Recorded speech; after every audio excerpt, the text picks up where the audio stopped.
Hello friends, நான் தான் உங்களோட ஏபி. ஒருத்தனோட சமநிலை தவறும்போது அவன் எந்த அளவுக்கு எக்ஸ்ட்ரீம் லெவலாக போவான் அப்படின்றது தான் இன்றைக்கி ஒரு எடுத்துக்காட்டான ஒரு கேஸ் ஒன்று கேரளாவில் நடந்திருக்கு.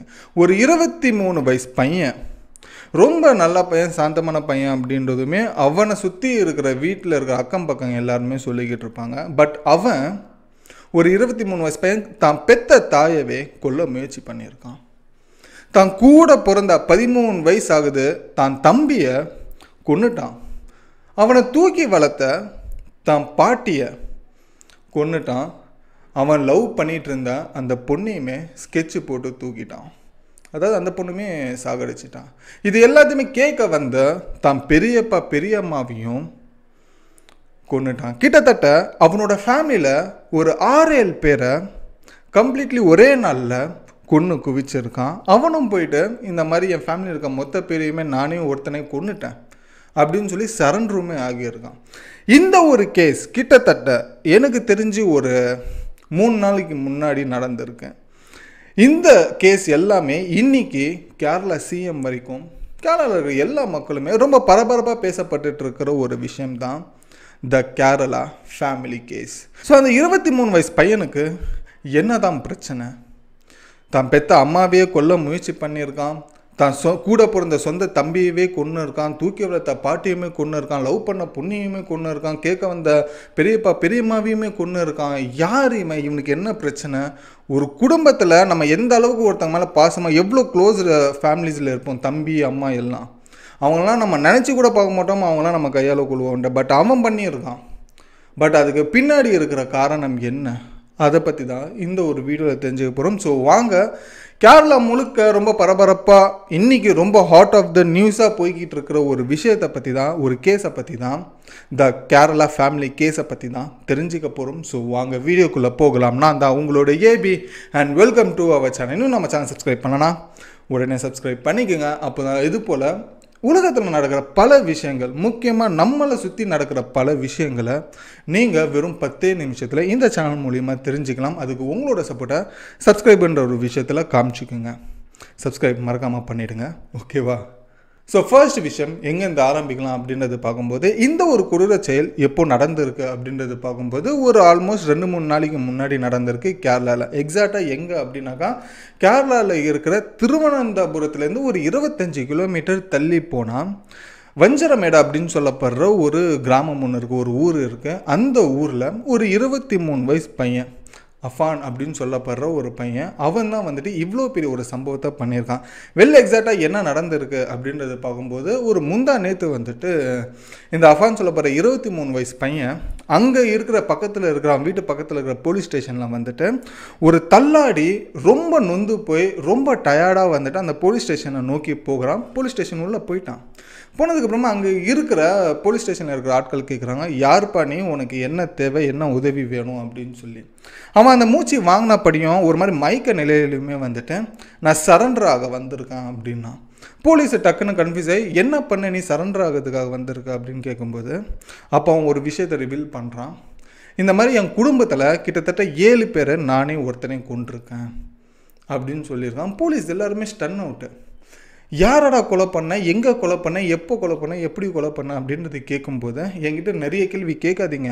ஏன்னா நான் உங்ககிட்ட சரண்டர் ஆகும்போதே நானே எலி மருந்து குடிச்சிட்டு வந்து உங்ககிட்ட சரண்டர் ஆகியிருக்கேன். நானுமே கூடிய சீக்கிரத்தில் இப்போ கொஞ்ச நேரத்தில் இறந்து போயிடுவேன் அப்படின்ற ஒரு விஷயத்த சொல்லி, நான் என் அம்மாவை கொன்னுட்டேன், என் கூட பிறந்த தம்பியை கொன்னுட்டேன், நான் லவ் பண்ண பொண்ணை கொன்னுட்டேன், என்னை தூக்கி வளர்த்த பாட்டியை கொன்னுட்டேன், அதை கேட்க வந்த என்னோட பெரியப்பா பெரியம்மாவையும் நான் கொன்னுட்டேன், கிட்டத்தட்ட 6-7 பேரை நான் கொன்னுட்டு நானும் பூச்சி மருந்தை குடிச்சிட்டு உங்ககிட்ட சரண்டராக வந்திருக்கேன், நானும் இப்போ செத்துருவேன் இன்னும் கொஞ்சம் நிமிஷத்தில் அப்படின்னு சொன்னதுமே போலீஸ் டோட்டலாக வந்து இவனை என்ன பண்ணுறதுன்னு தெரியாமல் முதல்ல அவன் மயக்கம் போட்டு சொல்லி விழுந்துட்டான். உடனே அவனை ஹாஸ்பிட்டலில் கூட்டிகிட்டு போய் ட்ரீட்மெண்ட் பண்ணும்போது இன்னும் அவனுக்கு கொஞ்சம் கான்ஷியஸ் வரல அப்படின்றது சொல்கிறாங்க.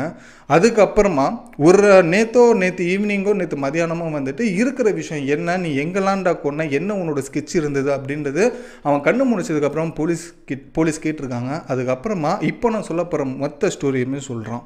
அவன் சொன்ன ஸ்டேட்மெண்ட் வந்துட்டு போலீஸுக்கே ரொம்ப ஒரு விசித்திரமான ஒரு ஸ்டேட்மெண்ட்டாக இருந்தது. அதை பற்றி தான் இப்போ நான் உங்ககிட்ட சொல்ல போகிறேன். முதல்ல அவன் வந்துட்டு கொன்னது யார் அப்படின்றது பார்த்தோன்னா, அவனோட பெத்த அம்மாவை கொன்று இருக்கான். அவங்க பெத்த அம்மாவை வந்துட்டு ஒரு துணியில் வந்துட்டு கழுத்தை கட்டி கொன்று இருக்கான் அப்படின்ற ஒரு விஷயம் சொல்லப்படுது. அவங்க அம்மா வந்துட்டு இறந்துட்டாங்கன்றது இவன் நினச்சிருக்கான். சரி, நினச்சதுக்கப்புறமா அவங்க இறந்துட்டாங்கன்னு சொல்லிட்டு ஒரு வீட்டில் ஒரு பகுதியில் வந்துட்டு அவங்க அம்மாவை வந்துட்டு படுக்க வச்சுட்டு இவன் வந்துட்டு கிளம்பிட்டான். கிளம்புனதுக்கப்புறமா நேராக எங்கே போகிறான் அப்படின்னாக்கா அவன் பாட்டியை தேடி போகிறான். அவன் பாட்டி அவன் வீட்டிலேருந்து கிட்டத்தட்ட ஒரு 5-6 கிலோமீட்டர் தள்ளி இருக்காங்க. அந்த பாட்டிக்கு வந்துட்டு இந்த பையனை ரொம்ப இஷ்டம், அஃபான் அப்படின்னு சொல்கிறப்பாரு, இந்த 23 வயசு பையன். இவன் காலேஜை அப்போ தான் முடிச்சிருக்கான் போல இருக்குது. அந்த பாட்டிக்கிட்ட போயிட்டு கேட்கும்போது, பாட்டி எனக்கு வந்துட்டு செலவுக்கு காசு வேணும், எனக்கு ஒரு 40,000 ரூபாய் இருந்தால் கொடுங்க அப்படின்ட்டு. டே, நீ இவ்வளோ பெரிய அமௌண்ட்டு கேட்டால் என்கிட்ட எப்படிடா இருக்கும், நான் நிறைய காசு உனக்கும் உங்கள் அம்மாவுக்கும் நான் கொடுத்துருக்கேன். ஸோ அதனாலேயே வந்துட்டு இப்போது என்கிட்ட இருக்கிற எல்லா நகையுமே போயிடுச்சு. இப்போதைக்கு இருக்குது இந்த செயின் மட்டும்தான் நான் போட்டுட்ருக்கேன். அந்த செயினுமே நான் கொடுத்துட்டேன்னா என்கிட்ட வேறு எதுவுமே இல்லைடா, இந்த ஒரு செயின் தான் என்கிட்ட இருக்குது, மற்றபடி நீ கேட்குற மாதிரி என்கிட்ட இல்லைடா, நீ வந்ததும் வந்துட்டு நீ சாப்பிட்டுட்டு போ அப்படின்ற மாதிரி அவங்க பாட்டி அப்போ கூட பாசமாக சொல்லியிருக்காங்க. சரின்ட்டு வந்துட்டு அவங்க பாட்டி வீட்டுக்கு போயிட்டு அவன் சாப்பிட உட்காரும்போது அவங்க பாட்டி அசர்ற நேரம் பார்த்து அவங்க பாட்டியுமே கொன்று இருக்கான். கொன்னதுக்கப்புறமா அந்த பாட்டிக்கிட்ட இருக்கிற செயினை திருடிட்டு போயிருக்கான். திருடிட்டு போயிட்டு ஒரு மார்வாடி கடையில் அந்த 40,000 50,000த்துக்கு விற்றுருக்கான். விற்றுட்டு அந்த காசை எடுத்துகிட்டு வந்து திரும்பி அவன் வீட்டுக்கு வந்திருக்கான். வீட்டுக்கு வரும்போது ஸ்கூல் முடிஞ்சு ஒரு 3 மணி 4 மணி போல் அவன் தம்பி வந்திருக்கான். ஒரு 13 வயசு பையன். அவன் பேர் வந்துட்டு அஷான் அப்படின்னு நினைக்கிறேன், அண்ணன் பேர். அதாவது 23 வயசு பையன் வந்துட்டு அஃபான், அவனோட தம்பி பேர் வந்து அஷான் அப்படின்னு நினைக்கிறேன். ஸோ இவன் வந்துட்டு 13 வயசு பையன் ஸ்கூலை முடிச்சுட்டு வந்திருக்கான். வந்ததுக்கப்புறமா இவன் வந்துட்டு வீட்டுக்கு அந்த 40,000 ரூபாயோட வந்துட்டு கூட வந்துட்டு ஒயின் வாங்கிட்டு வந்திருக்கான், ஆல்கஹால் வாங்கிட்டு வந்துட்டு குடிச்சிட்டு வந்திருக்கான் பேசிக்காக அவன் வீட்டுக்கு. அப்போ வந்துட்டு அவன் தம்பிக்கிட்ட சொல்கிறான், டே நீ அந்த பக்கத்து கடையில் போயிட்டு சாப்பாடு வாங்கிட்டு வா, நான் மதியானம் சாப்பிடல அப்படின்ற மாதிரி சொல்லியிருக்கான். அவன் தம்பியும் போயிருக்கான். போயிட்டு வந்ததுக்கப்புறமா அவனோட தம்பியுமே பிளான் பண்ணி கொன்று இருக்கான். தம்பியுமே ஸ்பாட் அவுட்டு. சாப்பாடு வாங்கிட்டு வந்த அண்ணன் கேட்டான்னு சொல்லிட்டு சாப்பாடு வாங்கிட்டு வந்திருக்கான், ஸ்பாட் அவுட் ஆகிட்டான். சரி, இது எல்லாமே வந்து நடந்துக்கிட்டு இருக்கிற நேரத்தில் அடுத்தது அவரோட பெரியப்பா வந்துட்டு இவனை தேடி வராங்க. என்ன விஷயம் அப்படின்னு சொல்லி, இவன் பாட்டியை வந்துட்டு கொன்னுட்டு வந்திருக்கான் இல்லையா, இந்த விஷயம் அவன் பெரியப்பாவுக்கு ஏதோ தெரிஞ்சிருக்கு போல இருக்குது. அதை கேட்க வரும்போது பெரியப்பாவையுமே கொன்று இருக்கான். கொன்னது இல்லாமல் பெரியப்பா வீட்டுக்கு போயிட்டு பெரியம்மாவையும் கொன்றிருக்கான். ஸோ கிட்டத்தட்ட ஒரே நாளில் 7 பேரை கொன்றிருக்கான். யார் யாரை? பெத்த அம்மா. அவன் இறந்துட்டாங்கன்னு நினச்சிட்டு வீட்டிலே வந்துட்டு படுக்க வச்சுருக்கான். பட் அவங்களோட கொஞ்சம் உயிர் என்னமோ இருந்திருக்கு போல இருக்குது. அவனோட கணக்குப்படி அம்மாவும் இறந்துட்டாங்க, தம்பியுமே வந்துட்டு கூட போன தம்பியுமே கொன்னுட்டான், தூக்கி வளர்த்த பாட்டியுமே கொன்னுட்டான். இந்த விஷயம் தெரிய வந்த பெரியப்பாவையும் கொன்னுட்டான், பெரியம்மாவையும் கொன்னுட்டான். ஸோ அதுக்கப்புறமா என்னன்னா 5 பேர் ஆச்சு. இதுக்கப்புறம் நம்ம எதுக்கு உயிர் வாழ போகிறோம் அப்படின்னு சொல்லி அவனும் பூச்சி மருந்தை குடிச்சிட்டு அப்போ தான் அந்த ஸ்டேஷனுக்கு போயிருக்கான். ஸ்டேஷனுக்கு போனதுக்கப்புறமா தான் சரண்டர் ஆக போகிறேன்னு சொல்லி மயக்கம் போட்டு விழுந்திருக்கான். இவ்வளோ விஷயம் தெரிய வந்தது. ஸோ இது எல்லாமே போலீஸ் தெரிஞ்சதுக்கப்புறமா உடனே அவன் வீட்டுக்கு போயிட்டு அவங்க அம்மா கொஞ்சம் உயிர் இருக்குதுன்னு நினைக்கிறேன், அவங்க அம்மாவை வந்துட்டு ஹாஸ்பிட்டலைஸ் பண்ணியிருக்காங்க. ஹாஸ்பிட்டலைஸ் பண்ணதுக்கப்புறமா அவங்க இப்போ இன்னும் க்யூர் ஆகலை, இன்னும் கண்ணு முழிக்கலை, பட் கண்ணு கூடிய சீத்தில் முழிச்சிருவாங்க அப்படின்றது சொல்லப்படுது. இந்த விஷயம் நடந்துட்டு இருக்கும்போது ஃபர்தராக இந்த பையனுக்கு அப்பா யாராச்சும் இருக்காங்களா அப்படின்றது கேட்கும்போது அவரோட அப்பா வந்துட்டு இன்னும் வேற ஒரு கதை சொல்கிறாரு. என்ன அப்படின்னாக்கா, இவரோட அப்பா அஃபானோட இந்த 23 வயசு பையனோட அப்பா வந்துட்டு மிடில் ஈஸ்டில் இருக்கார். அவர் வந்து எதுக்காக போயிருக்காருன்னா, ஆல்ரெடி குடும்பத்துக்கு நிறைய கடன் இருக்குது, கிட்டத்தட்ட 50 லட்ச ரூபாய்க்கும் மேலே கடன் இருக்குது. அந்த கடன் அடைக்கிறதுக்காக நான் மிடில் ஈஸ்ட்டுக்கு வந்திருக்கேன் அப்படின்ற மாதிரி சொல்லியிருக்காங்க. ஸோ இந்த பையனை பொறுத்த வரைக்கும் அவங்க அம்மாவே சொல்லுவாங்க, இவன் வந்துட்டு ஏதோ ஒரு பிரச்சனையில் இருக்கிறான், கிட்டத்தட்ட ஒரு பைத்தியம் மாதிரி வந்துட்டு சம்டைம்ஸ் பண்ணுறான் அப்படின்னு சொல்லி அவங்க அம்மா வந்து அவங்க அப்பா கிட்ட ரீசெண்டாக நிறைய தடவை வந்து கம்ப்ளைண்ட் பண்ணியிருக்காங்க அந்த பையனோட நடவடிக்கையை பார்த்து. அப்போ நான் சொன்னேன், வளர பையன் ஏதாச்சும் ஒரு டென்ஷன் இருக்கும், எக்ஸாம் டென்ஷனு, காலேஜ் முடித்தேன் இல்லையா, வேலை கிடைக்கணுன்ற டென்ஷன் ஏதாச்சும் இருக்கும், ஸோ சரியாயிடுவான்னு சொல்லி நானும் அவங்க அம்மாவுக்கு வந்துட்டு ஒரு ஆறுதல் சொன்னேன். பட் இவன் இந்த அளவுக்கு ஒரு பைத்தியக்காரத்தனம், இந்த மாதிரி ஒரு சைக்கோ கொலகார மாதிரி மாறுவான்றது நான் நினச்சி கூட பார்க்கலன்னு சொல்லிட்டு அவங்க அப்பா ஃபோன்லேயே அழுதுருக்காரு. ஸோ இந்த மாதிரி விஷயங்கள் அவங்க அப்பா பேசினதுக்கு அப்புறமா அவர் திரும்பி கிளம்பி கேரளாவுக்கு அவங்க சொந்த ஊருக்கு புறப்பட்டு வரேன்னு சொல்லி ஒரு ஸ்டேட்மெண்ட்டுமே போலீஸ்கிட்ட கொடுத்துருக்காங்க. பட் இது வரைக்கும் தெரிஞ்ச ஒரு விஷயம் என்னென்னா, இந்த 23 வயசு அஃபான் பையன் இவன் காலேஜை முடிச்சுட்டு வந்து ஃபினான்ஷியலாக நிறைய பிரச்சனையை ஃபேஸ் பண்ணியிருக்கான். ஊர் சுற்றி கிட்டத்தட்ட ஒரு 50 லட்ச ரூபாய்க்கும் மேலே கடனை வந்துட்டு இவங்களோட பேரண்ட்ஸ் வாங்கியிருக்காங்க. இவன் எங்கே போனாலுமே கடன் அப்படின்ற ஒரு விஷயத்தினால பாதிக்கப்பட்டிருக்கான் அப்படின்ற ஒரு விஷயம் தெரிஞ்சிருக்கு. ஸோ சிம்பிளாக சைக்காலஜியாக இவன் ரொம்ப அஃபெக்ட் ஆகியிருக்கான். ஸோ இந்த ஒரு கடன் பிரச்சனைனால அவன் விரும்புகிற பொண்ணு கூட அவனுக்கு லைஃப்பில் கிடைக்கல. இதுக்கப்புறமா நமக்கு என்ன இருக்குது அப்படின்ற மாதிரி ஒரு எக்ஸ்ட்ரீம் லெவலுக்கு போனதுக்கு அப்புறமா தான் அவனோட சமநிலையை அவன் வந்து தவறுனதுனால தான் இந்த மாதிரி ஒரு மிகப்பெரிய ஒரு சம்பவத்தை பண்ணியிருக்கான்றது இப்போதைக்கு ஒரு ஜட்ஜ் பண்ணியிருக்காங்க. இதுக்கப்புறமா இன்வெஸ்டிகேஷன் அவங்க அப்பா வந்துட்டு கேரளாவுக்கு வந்ததுக்கப்புறமா அது ஒரு தனி இன்வெஸ்டிகேஷனாக போகும். இவங்க அம்மா சீரியஸாக இருக்காங்க இல்லையா, இவங்க அம்மா கண்ணு முழிச்சதுக்கப்புறமா ஆக்சுவலி ஃபேமிலியில் என்ன பிரச்சனை அப்படின்றது அதுக்கப்புறமா அவங்க என்ன சொல்லுவாங்கன்றதையும் அதுக்கேற்ற மாதிரி இன்வெஸ்டிகேஷனுமே தொடங்கும். இது எல்லாமே இது வரைக்கும் இந்த பையன் தான் சொல்லியிருக்கான். எனக்கு கடன் பிரச்சனை கிட்டத்தட்ட 60க்கும் 50 லட்சத்துக்கும் மேலான கடன் பிரச்சனைன்றது இருக்குது. எங்கே போனாலும் என்னை கடன் கேட்டு தான் என்னை டார்ச்சர் பண்ணுறாங்கன்றது தான் இவனோட ஸ்டேட்மெண்ட்டாகவே இருக்குது.